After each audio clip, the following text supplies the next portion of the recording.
Hey everyone, we got some really nice entries for the third stage of the Timeline Park contest. And in this video I will show you all those entries and I will read out the stories that people submitted for their parks. Okay, the first story is from Amy. Now, she always makes her stories together with her daughter. So if you see any childish words, that's probably the reason. The Island of Sadness, Part 3.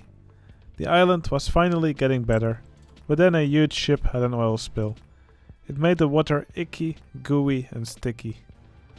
All the turtles were struggling to get through it, so Amy and Lily added a metal boat they made from scraps, because that's more environmental. They had a little tour thing on it, so they could pick up the turtles and take them to the rehab enclosure they made to get better. The enclosure was made with fresh water, so the turtles wouldn't have to be covered in oil. Before they put them in the enclosure, turtle rehab worker Jenny gave them a little wash. There, turtles started getting better, which was really good. Now Amy and Lily need to think about dealing with the oil spill. Now, I'm really curious what they're gonna do about it. Can't wait to see next month.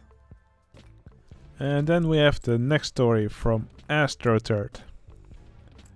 The king's plan to settle the confluence is moving along, but too slowly for his taste. A couple of settlers have branched out to surrounding lands, but the king demands that the process accelerates.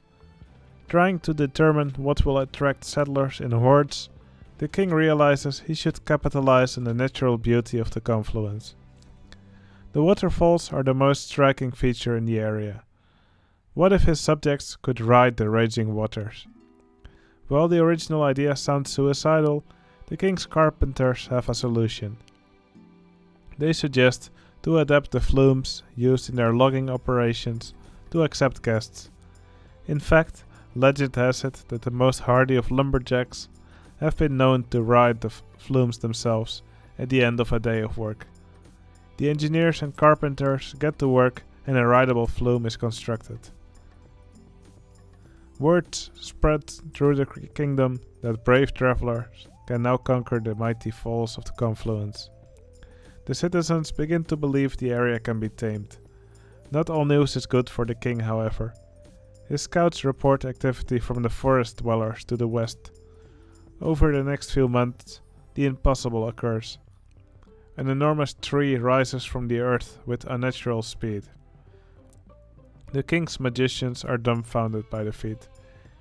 It is clear that the forest dwellers possess stronger magic than first suspected. The scouts report that they can glimpse them swinging from the great tree. It is a home for them, a colony tree. It is clear the king is not the only one who intends to stake a claim on the confluence. Alright, then the next story is from Bakuraj. I hope I pronounced that correctly. It has been 12 years since the owners of Orlando 4 Entertainment Park built the time machine which malfunctioned and sent the park into the past. The park has faced many challenges and threats. One of the challenges has been the search for fresh water. To overcome this, the owners of the park have built a natural water filtration system. To accomplish this task, more of the technology from the future has been salvaged. Groups of wooden barrels have been lashed together, which plunge down the hillside stream, filling with water. A mechanical conveyor was created to return the barrels to the top each time. The cavemen thought this water utility looked fun and started lining up to ride it. Since the time machine is not able to be repaired, the owners have decided to take the ride offline. They constructed a tower in the center of the park and raised the time machine to the top.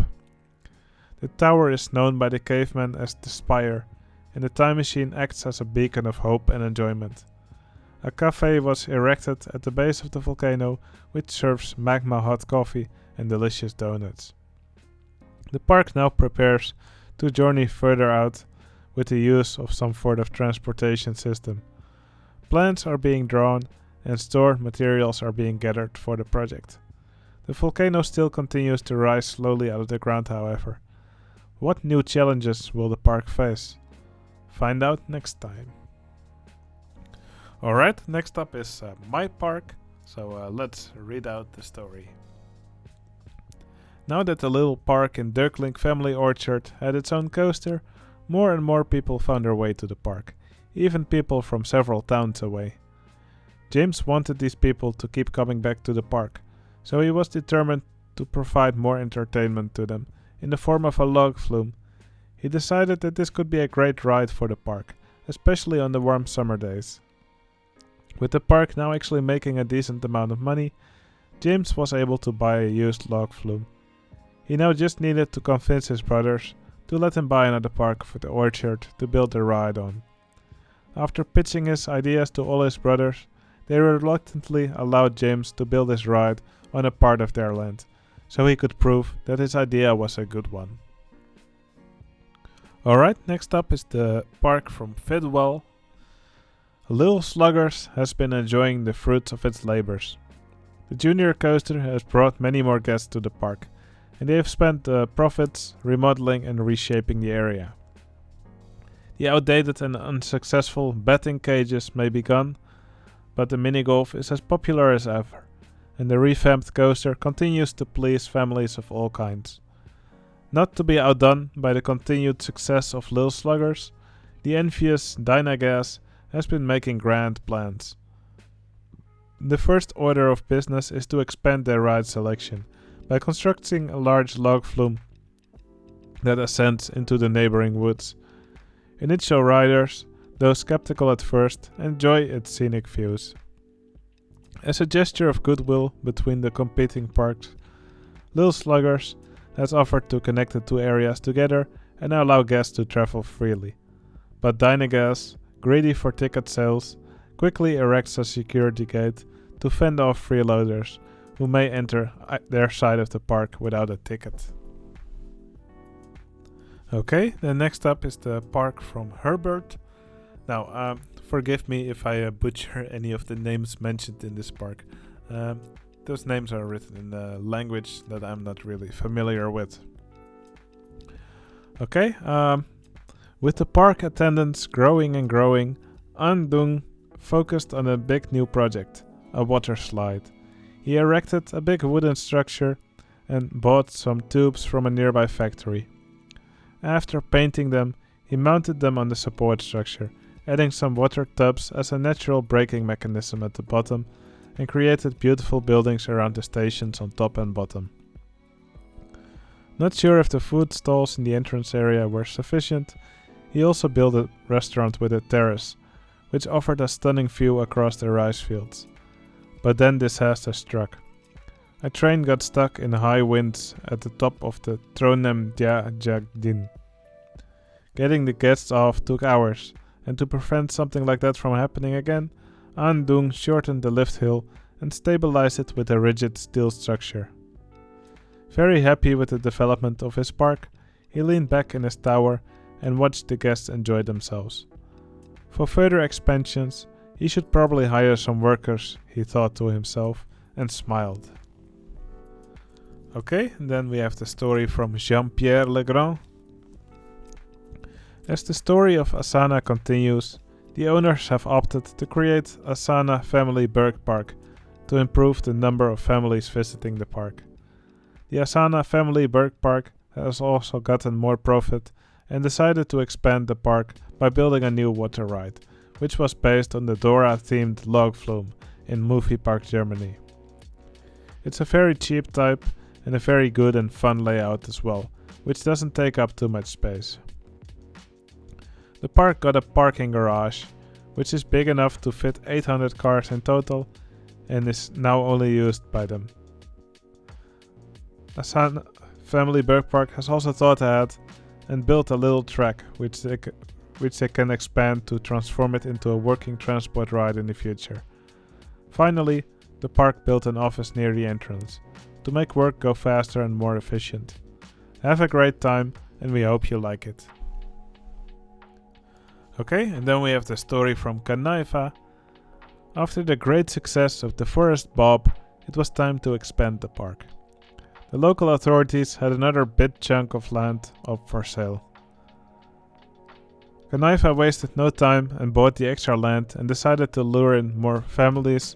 He needed another family ride. He contacted Mr. Mackett again for advice. Mackett told him to go for a log flume and even helped him to get in contact with some manufacturers. Because the budget was not that big, Kanifa decided to go for a log flume with little to no theming. The construction of the log flume took a lot longer than expected, and costs went up a lot. Sadly, this meant no other flat rides could be added. However, there was still room left to add a Mr. Mackett's pizza place and a place to get some drinks. Okay, the next story is from QDude24. Mo Krekel found incredible success with his rollercoaster edition. It was something never before seen in the region. You have to remember that the car was still a luxury at this point in time, and not everyone had or could afford one, let alone afford gasoline. So parks were mostly bound to the people in the area. Mo did want to expand his little park a bit more in order to attract more people from Hilversum. He created a ride inspired by one in another park he owned, Amusement Park Tivoli. He dubbed his new ride Sprockiesfat, a scenic boat ride taking you past fairy tale scenes. But he already started preparations for his next expansion. Now, he also included a document which he linked in his story. If you want to see it, on my Discord you can find the link where you can see all stories from all people from all parks in this timeline park contest, and there you can also find the link. And he included some incredible pictures of the actual park he is basing his park on. So yeah, I definitely recommend to check that out. It's really cool to watch. The next entry is from R. Adrian 1994. Attendance has skyrocketed at Southmouth Pleasure Gardens following the opening of the exciting shuttle coaster and the other new family rides. Even some of the more elderly residents of Southmouth have become enamored with the well-maintained gardens. However, there was a clear message from the guests of the park during the previous season that the 5 attractions in the park did not yet constitute a full day's entertainment. Naturally, the park's backer has had no choice but to negotiate an expansion with the city council to continue to grow the up-and-coming park. After a heated debate in the city council chamber, the little park has managed to claim a new plot of land at the expense of the Muddy Duck Pond, with the promise of even more land to be made available to the park over the coming years. Local ornithologists were initially outraged, but as a gesture of goodwill, the park's owner has kindly excavated and filled a new duck pond in a much more secluded area, so the birds will thrive. Additionally, the marketing team have decided to name the park's latest attraction with a moniker honoring the local waterfowl, Swan Dive. Swan Dive is a high-capacity shoot-to-shoot attraction which is guaranteed to get you soaked. If that doesn't get you wet enough, then you can always head to the splash zone to play in the dancing fountains. Although the park's recent water features have proven to be expensive investments, the owner has continued to fund improvements to the park's infrastructure. The park entrance has been moved to entice more guests to the recently developed lakeside area, which in addition to Swan Dive is home to a myriad of guest facilities and a substantial souvenir store. This new entrance area has coincided with the refurbishment of the old park entrance hub, which is now a coffee shop. Finally, the park has also erected a colorful, cartoonish red house type building in the southeast corner of the park. Although empty at the moment, the grey shutter doors at either end of the building suggest that a new ride may be opening there shortly. Okay, the next park is from Ruffled. David Hauptung's plans were ambitious, but sometimes it does not go how someone wants it. Money issues and finding human remains in the area where a parking lot was going to be built were some setbacks David was experiencing. So this year, the focus laid upon preparing for the next year. Even though the focus was on next year, 2 attractions were opened. A small water ride, called Catapult, and an archery range in the middle of the forest. With this, Mr. Haupten still hopes people will visit his park, even more so that the ride, Traumboot, is having some difficulties and will be standing but not operating for this year. Okay, the next story is from Soap and Butter Sandwich. The wasteland town continued to expand as time passes. Now they have had the brilliant idea of building a log flume, which seemed like a good idea, until they realized there's no water. So they decided to fill it with lava, which was such a galaxy brain move that it burned down most of the track and some of the supports. Defeated, they have moved on to other projects for now. There's also talk of a group of the most intelligent wastelanders forming into a mysterious research group. Alright, and then we have the story from Swagtitis. Once again, he made a really long story, and I really enjoy his entry, and the story is great as well. So let's get on with it. Unexpectedly, a 100-year storm hit Southern California, and the Wings and Things Fun Fair was smack dab in the middle. The newly paved roads and fields had not yet developed their natural watershed, so the large amount of rain gathered in parts of the soil and liquefied the previously solid landmass. The road leading to Crestline Coaster and Tornado was closed down, and the original Fun Fair lot has flooded. All 3 original rides are out of service for the foreseeable future. Swaggart Titterton and Dr. K. Link were demoralized. The new secret project had to be postponed because the soil liquefaction ruined the footers. Large ponds were forming around the fields and threatening future development. No one knew what to do.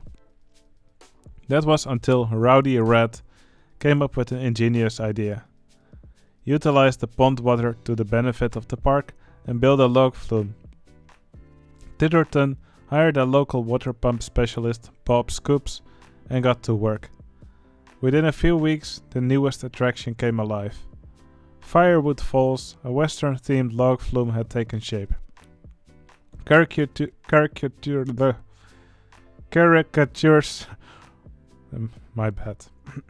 Caricatures of old Western folk were used to theme sections of the flume and provided an interactive element to the new ride. The park guests named him Deputy Hydro and Ranchi Russ. While much of the surrounding area remained unfinished, customers were excited to battle the rapids. It was a huge success.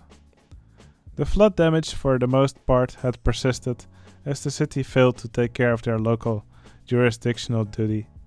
Wyatt T. Hacks, angry at the local government, sought to purchase the ruined road and land around the fun fair at a discounted price.